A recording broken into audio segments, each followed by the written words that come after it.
گاهی سکوت بلندترین فریاد آدمه، اونجا که دیگه هیچ حرفی نمیمونه، فقط یک نفس عمیق میمونه و دلی که هنوز زنده است.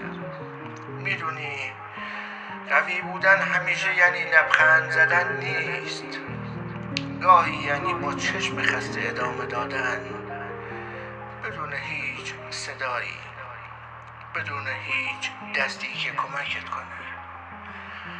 اما بدون همین لحظه ها، همین سکوت ها دارن ازت یک انسان دیگه میسازن،